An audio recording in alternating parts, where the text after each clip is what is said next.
नहमदुहु व नुसल्ली व नुसल्लिमु अला रसूलिहिल करीम अम्मा बाद फ़अऊज़ु बिल्लाहि मिनश शैतानिर रजीम बिस्मिल्लाहिर रहमानिर रहीम।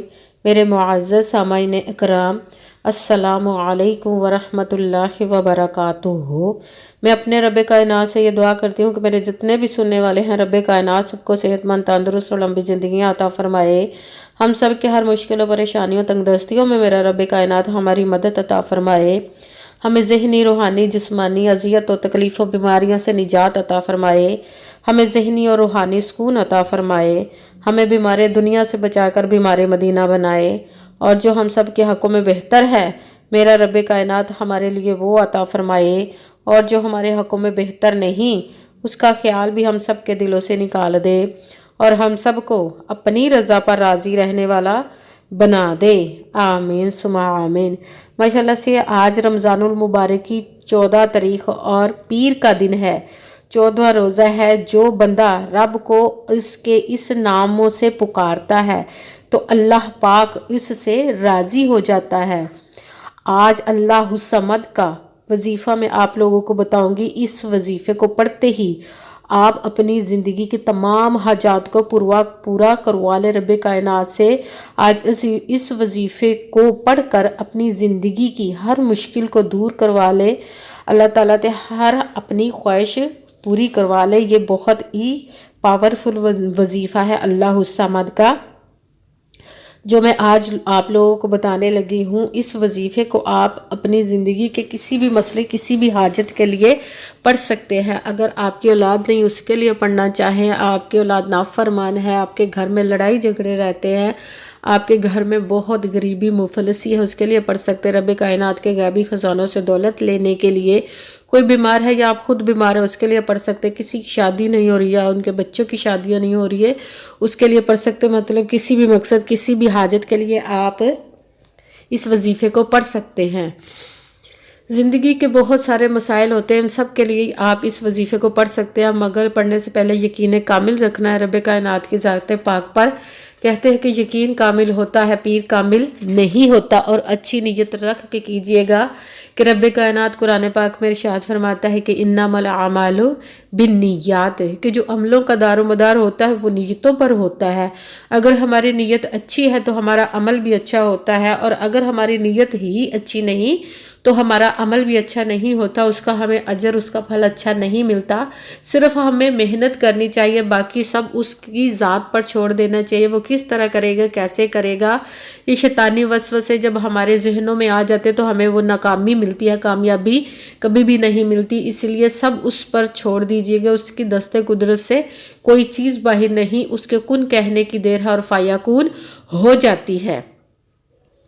आपने 5 वक्त की नमाज की भी पाबंदी लाजमी रखनी है। अगर वीडियो अच्छी लगे तो इसको लाइक ज़रूर कीजिएगा और आगे भी शेयर कर दीजिएगा, ताकि किसी दूसरे को हमारी वजह से फ़ायदा पहुंचे तो हमारे लिए सदका जारिया बन जाए। और जो नए हैं इस चैनल पर, इस चैनल को सब्सक्राइब कर ले और बेल आइकन को भी दबा ले, ताकि मेरी अगली आने वाली वीडियो आप तक पहुँच सके।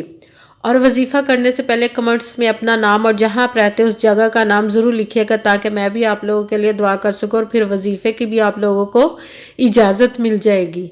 अगर कोई मुझसे किसी मसले के बारे में इस्तिहारा करवाना चाहते हैं, या किसी काम का हिसाब लगवाना चाहते हैं, या किसी काम के लिए वजीफ़े का पूछना चाहते हो, या महफिल पाक के लिए बुलवाना चाहते हैं, या कुरान पाक ऑनलाइन पढ़ना चाहते हो, तो व्हाट्सअप का नंबर वीडियो पर चल रहा है, आप मुझसे रब्ता कर सकते हैं।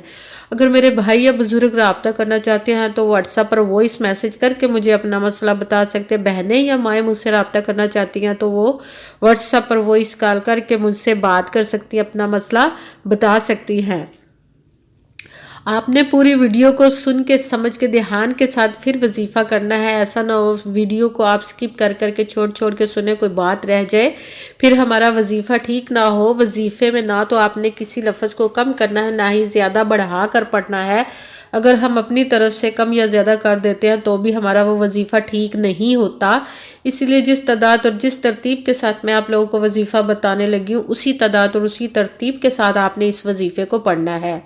जब वजीफ़ा पढ़ने लगे तो बिल्कुल खामोशी, तवज्जो, सुकून के साथ आपने वजीफ़ा पढ़ना है। वजीफ़े के दरमियान ना तो आपने किसी से बात करनी है, ना ही उठना है, اور نہ ہی فون استعمال کرنا ہے۔ وظیفہ مکمل کرنے کے بعد ہی آپ نے اٹھنا ہے اور بات کرنی ہے کسی سے، بالکل خاموشی سکون کے ساتھ آپ نے اس وظیفے کو پڑھنا ہے۔ آج کے دن آپ کسی بھی وقت کسی بھی جگہ پر بیٹھ کر اس وظیفے کو کر سکتے ہیں، گھر میں، آفس میں، مدرسے میں، مسجد میں، دکان میں، یونیورسٹی میں، کہیں پہ بھی بیٹھ کر آپ اس وظیفے کو پڑھ سکتے ہیں۔ آپ کسی نماز کے ساتھ پڑھنا چاہیں تو بھی ٹھیک ہے، اگر ویسے ہی پڑھنا چاہیں تو بھی ٹھیک ہے۔ آج کے دن آپ اس وظیفے کو ضرور پڑھ لیجئے گا۔ سب سے پہلے آپ نے باوضو ہو کر بیٹھ جانا ہے اور اپنے جس کام کے لیے وظیفہ کرنے لگے اس کی نیت کرنی ہے۔ سب سے پہلے آپ نے ایک مرتبہ درود پاک پڑھنا ہے، کوئی سا بھی درود پاک پڑھ سکتے ہیں، مگر بہتر ہے درود ابراہیمی جو نماز میں پڑھا جاتا ہے وہ ایک مرتبہ پڑھ لیجئے گا، اور اس کے ساتھ ہی اعوذ باللہ من الشیطان الرجیم بسم اللہ الرحمن الرحیم پڑھ کر اپنے وظیفے کو شروع کر لیجئے گا۔ سب سے پہلے نمبر پر جو وظیفہ پڑھنا ہے وہ ہے لا حول ولا قوت الا باللہ، لا حول ولا قوت الا باللہ، لا حول ولا قوت الا باللہ۔ اس کو آپ نے 11 مرتبہ پڑھنا ہے، 11 ٹائم۔ جب 11 ٹائم لا حول ولا قوت الا باللہ پڑھ لیا تو دوسرے نمبر والا وظیفہ آپ نے شروع کر دینا ہے، وہ ہے اللہ الصمد، اللہ الصمد، اللہ الصمد۔ اس کو آپ نے 11 مرتبہ 11 ٹائم پڑھنا ہے۔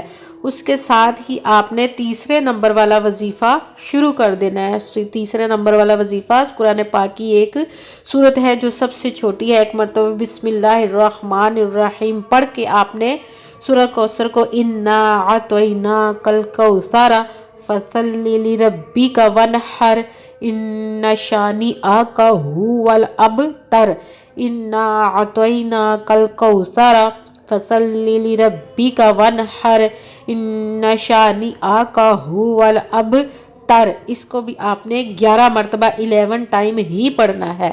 سب سے پہلے آپ نے ایک مرتبہ درود پاک پڑھا۔ آج کے وظیفے میں صرف 3 وظیفے پڑھنے ہیں، آپ نے اس کو دھیان کے ساتھ اور پوری تعداد کے ساتھ آپ نے اس وظیفے کو پڑھنا ہے۔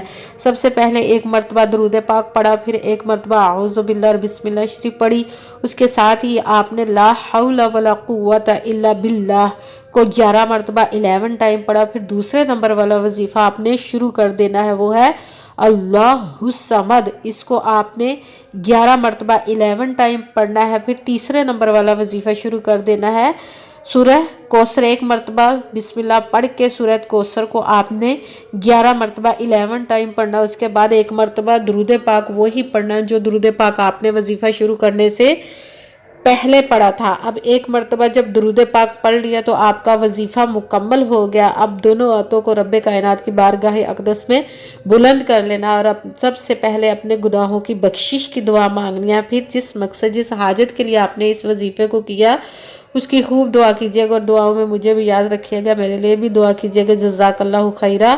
جس مقصد جس حاجت کے لیے آپ نے اس وظیفے کو کیا، رب کائنات اپنے پیارے محبوب کے صدقے اپنے حکم سے اس پیارے پیارے ماہ مبارک کے صدقے، اس مہینے کے دوسرے عشرے بخشش کے عشرے کے صدقے سے آپ کی تمام اور نیک جائز حاجات کو قبول و منظور عطا فرمائے، آپ کی تمام مشکلوں پریشانیوں کو دور عطا فرمائے، آمین ثم آمین۔ السلام علیکم ورحمۃ اللہ وبرکاتہ۔